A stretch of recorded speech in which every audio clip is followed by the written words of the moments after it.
Muzan Kibutsuji. Muzan Kibutsuji is the creator of every demon in Demon Slayer, and the one who formed the 12 Kizuki. After turning into the first demon centuries ago, he began sharing his blood with humans, transforming them into demons that would serve him. The strongest among them earned a place in the 12 Kizuki, a group divided into 6 lower ranks and 6 upper ranks based on their power. Muzan constantly reshuffled the lower ranks whenever they disappointed him, while the upper ranks remained unchanged for over 100 years because no demon slayer was able to defeat them. Every demon moon existed for one purpose: to help Muzan find the blue spider lily and eliminate the demon slayer core. To Muzan, demons were nothing more than tools that could be replaced at any moment. Loyalty meant very little unless it produced results, and even centuries of service could be erased in an instant if a demon failed to meet his expectations. This ruthless philosophy kept every member of the 12 Kizuki living in constant fear of the very being they served. Kyogai. Kyogai was once lower rank 6 before losing his position in the 12 Kizuki. His blood demon art revolved around the drums attached to his body. By striking different drums, he could rotate rooms, move walls, and completely change the layout of his mansion in an instant. Anyone trapped inside his home quickly became disoriented as floors turned into walls and corridors shifted without warning. Although he desperately wanted more of Muzan's blood to grow stronger, Muzan viewed him as a failure and stripped away his rank after deciding he had reached his limit. Even after losing his title, Kyogai remained a dangerous opponent whose abilities pushed Tanjiro to adapt both physically and mentally. In his final moments, Tanjiro acknowledged his talent as a writer instead of mocking his dreams, giving Kyogai a sense of dignity he had not felt in years. That small act of kindness allowed him to die with peace rather than hatred. Kamanue. Kamanue held the position of lower rank 6 after Kyogai's removal. Unlike many demons who tried to hide their fear, Kamanue could barely contain his terror whenever Muzan appeared. During the meeting of the lower ranks, Muzan sensed that Kamanue feared him more than he respected him. Simply thinking about Muzan's unpredictable nature was enough to expose his emotions, something Muzan immediately noticed. Seeing that as a sign of weakness, Muzan killed him instantly without allowing him to defend himself. Kamanue never even had the opportunity to demonstrate his abilities in battle, making him one of the least explored members of the 12 Kizuki. His sudden death showed that even becoming a demon moon offered no protection from Muzan's cruelty. Rui. Rui was the former lower rank 5, and one of the most memorable demons in the series. Obsessed with the idea of family, he created the Spider Family on Natagumo Mountain by forcing weaker demons to play different family roles. His blood demon art allowed him to create razor-sharp threads capable of slicing through flesh, steel, and even Nichiren blades under the right conditions. Rui's tragic human life left him longing for genuine love after losing his parents at a young age. But he twisted that desire into control and fear, believing obedience was the same as affection. His battle against Tanjiro pushed the young demon slayer to his limits, and marked one of the first major turning points in the story. It was during this fight that Tanjiro awakened a glimpse of Hinokami Kagura, while Nezuko unlocked her blood demon art for the first time. Although Rui had already lost his official rank before the series began, his strength still surpassed that of most ordinary demons, and proved why he had once been chosen as a member of the 12 Kizuki. Lower rank 5. The new lower rank 5 who replaced Rui was never revealed in either the anime or the manga. By the time Muzan gathered the remaining lower moons, the position had either become vacant again or was held by another unnamed demon, whose identity was never disclosed. This reflects just how unstable the lower ranks had become. Demons constantly rose and fell depending on their performance, and many never survived long enough to establish a reputation or accomplish anything meaningful.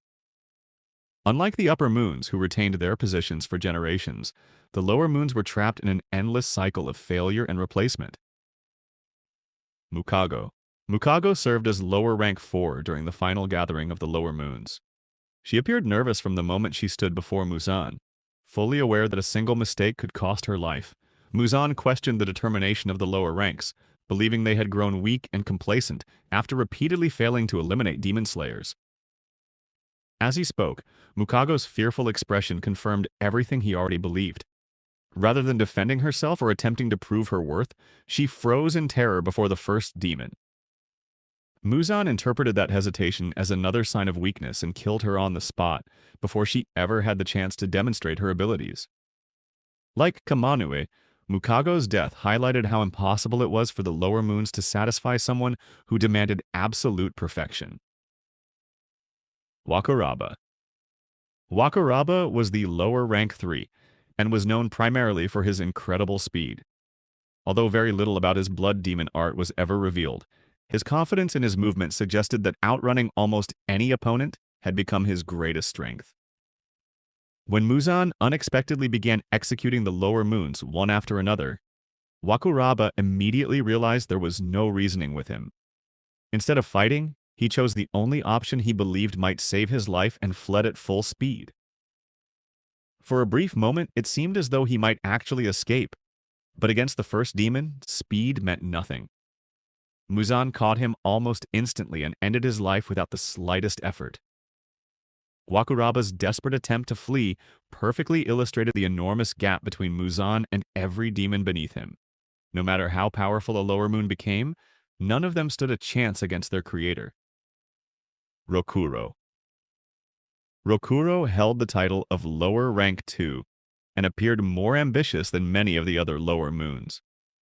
During the meeting with Muzan, he boldly asked for more of Muzan's blood, believing additional power would allow him to climb higher within the 12 Kizuki.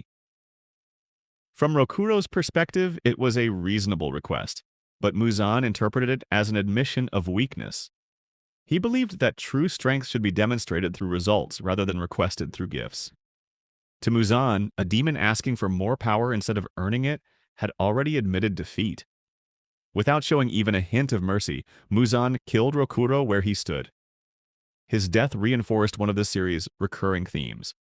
Serving Muzan never guaranteed survival, and even loyal followers could be discarded the moment they disappointed him. Enmu. Enmu was lower rank 1 and the strongest surviving member of the lower moons. Unlike the others, he fascinated Muzan with his twisted personality and complete devotion. Rather than fearing Muzan's cruelty, Enmu admired it, believing that dying by Muzan's hand would itself be an honor. Pleased by this disturbing loyalty, Muzan rewarded Enmu with a large amount of additional blood, making him significantly stronger before assigning him a final mission. Enmu's blood demon art allowed him to manipulate dreams, trapping victims inside peaceful illusions while destroying their spiritual core from within. Instead of killing his targets immediately, he preferred watching them experience happiness before turning that hope into despair. During the Mugen train incident, Enmu fused his entire body with the train itself, transforming every carriage into part of his own flesh. This allowed him to attack dozens of passengers simultaneously while hiding his true neck throughout the massive battlefield. Despite gaining tremendous power, he was ultimately defeated through the combined efforts of Tanjiro and Inosuke. His death marked the complete end of the lower moons, as Muzan concluded that they had become too weak to be worth preserving. From that moment onward, all of his expectations rested solely on the upper moons. Gyutaro and Daki. Gyutaro and Daki shared the position of upper rank 6, making them the only upper moon to occupy a single rank together. To most people, Daki appeared to be the true upper moon, living openly within the entertainment district while hiding her brother inside her body. However, Gyutaro was the real source of their terrifying strength. Daki fought using razor-sharp obi sashes that could slice through buildings and capture victims with ease, while Gyutaro wielded poisoned blood sickles capable of killing even Hashira with a single wound. Their greatest advantage was that both siblings had to be beheaded at exactly the same time. As long as one remained alive, the other could continue fighting, making victory almost impossible for a single opponent. Before becoming demons, the two siblings lived miserable lives in extreme poverty and suffered constant abuse because of their appearance and social status. Their tragic childhood shaped the deep bond they shared, causing them to rely on each other above everyone else. Defeating them required flawless teamwork between Tanjiro, Zenitsu, Inosuke, and Sound Hashira Tengen Usui. Their victory became one of the greatest achievements of the modern Demon Slayer Corps, ending more than a century without an Upper Moon being defeated. Gyokko? Gyokko occupied the position of upper rank 5 and viewed murder as a form of artistic expression. Before becoming a demon, he already displayed disturbing behavior, collecting corpses and arranging them into grotesque displays that he considered beautiful. After receiving Muzan's blood, those twisted obsessions only grew stronger. His blood demon art allowed him to travel instantly between decorative vases, making it extremely difficult for opponents to predict where he would appear next. He could also summon monstrous sea creatures and create deadly attacks using water-like abilities that overwhelmed enemies from multiple directions. When seriously threatened, Gyokko revealed his true form, dramatically increasing both his speed and physical strength while covering his body in incredibly durable scales. During the Swordsmith Village battle, he fought Mist Hashira Muichiro Tokito, initially overwhelming the young Hashira with his unusual techniques. However, after Muichiro awakened his Demon Slayer mark and regained memories that strengthened his resolve, the tide of battle shifted completely. Gyokko's arrogance caused him to underestimate his opponent, and despite centuries of experience, he was ultimately defeated by one of the youngest Hashira in the Corps, Hantengu. Hantengu served as upper rank 4 and possessed one of the most unusual blood demon arts in the entire series. At first glance, he appeared weak, frightened, and harmless, constantly begging for mercy while claiming innocence. In reality, that timid appearance concealed one of the most dangerous demons in Muzan's army. Every time his body was struck or beheaded, it split into separate clones, each representing a powerful emotion such as anger, joy, sorrow, and pleasure. These clones were not simply copies of Hantengu. They each possessed unique personalities, weapons, and blood demon arts that allowed them to fight independently. As the battle continued, the clones merged into even stronger forms, dramatically increasing their destructive power and making the fight more chaotic. While his emotion clones kept opponents occupied, Hantengu himself shrank into a tiny body no larger than a mouse and hid nearby, forcing his enemies to search for his true form while surviving attacks from multiple powerful demons at once. During the Swordsmith Village arc, Tenjiro, Nezuko, Genya, and Love Hashira Mitsuri Kanroji worked together in one of the most difficult battles of the series. Even after discovering Hantengu's true body, defeating him before sunrise required incredible determination and sacrifice. His death not only marked another major victory for the Demon Slayer Corps, but also proved that even the seemingly invincible Upper Moons could eventually be overcome. Akaza. Akaza was upper rank 3 and one of the greatest hand-to-hand fighters among all demons. Instead of relying on swords or other weapons, he perfected his martial arts to an almost supernatural level, combining devastating punches and kicks with his blood demon art to create destructive shockwaves that could shatter the ground and overwhelm even the strongest opponents. His compass needle technique allowed him to sense an opponent's fighting spirit, making it incredibly difficult for enemies to land a surprise attack. Unlike most demons, Akaza respected strength above everything else and constantly searched for powerful warriors worthy of becoming demons themselves. This obsession led him to repeatedly offer demon slayers the chance to abandon their humanity, rather than simply killing them. His unforgettable battle against Flame Hashira Kyojuro Rengoku demonstrated both his overwhelming power and his admiration for strong opponents. However, beneath his ruthless personality lay the memories of a tragic human life filled with loss, regret, and broken promises. During his final battle against Tanjiro and Giyu Tomioka, those forgotten memories gradually resurfaced, reminding him of the person he had once been. Rather than continue living under Muzan's control, Akaza rejected his regeneration, accepted his past, and chose death over remaining a demon. His ending became one of the most emotional moments in Demon Slayer, showing that even the cruelest demons were once human. Doma. Doma held the position of upper rank 2 and was one of the most unsettling members of the 12 Kizuki. Outwardly, he appeared cheerful, polite, and friendly, often smiling even while committing horrific acts. Beneath that pleasant appearance, however, he felt no genuine emotions at all. As the leader of the Paradise Faith cult, Doma convinced thousands of followers that he could free them from suffering, only to devour many of them without feeling even the slightest guilt. His blood demon art revolved around ice, allowing him to create frozen lotus flowers, razor-sharp ice sculptures, powerful clones, and freezing winds capable of destroying an opponent's lungs simply by breathing them in. These techniques made approaching him extremely dangerous even before direct combat began. Doma was responsible for killing Kane Kocho years before the main story, and later murdered Shinobu Kocho during the Infinity Castle battle, making him one of the most hated demons in the entire series. However, Shinobu had spent years preparing for this exact moment by filling her own body with an enormous amount of wisteria poison. After Doma absorbed her body, the poison slowly spread throughout him, severely weakening his regeneration and combat ability.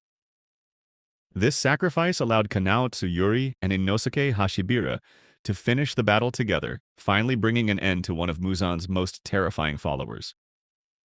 Kokushibo.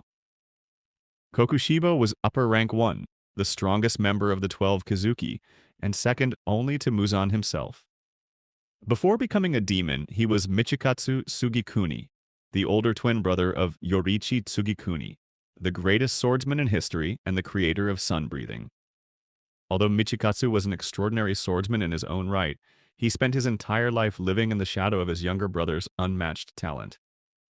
Unable to accept growing old while Yoriichi continued to surpass every warrior of his era, Michikatsu abandoned his humanity and accepted Muzan's blood in exchange for greater power and immortality. As a demon, he developed moon breathing, a style derived from sun breathing that unleashed countless crescent-shaped blades capable of cutting through nearly anything in their path. His transformed appearance, covered in multiple eyes and wielding a living flesh sword, reflected the terrifying evolution of both his body and his obsession with strength. During the Infinity Castle arc, Kokushibo fought Stone Hashira Giome Himajima, Wind Hashira Sanemi Shinasugawa, Mist Hashira Muichiro Tokido, and Genya Shinasugawa in one of the longest and most brutal battles in the series. Even against 4 exceptional opponents, he displayed overwhelming skill, speed, and centuries of combat experience. Ultimately, it was not physical defeat alone that ended his life. After seeing his own monstrous reflection and realizing how far he had fallen in pursuit of power, Kokushibo finally confronted the emptiness of his choices. His death brought an end to the strongest demon moon in history and closed a tragic story built on jealousy, ambition, and the inability to let go of the past.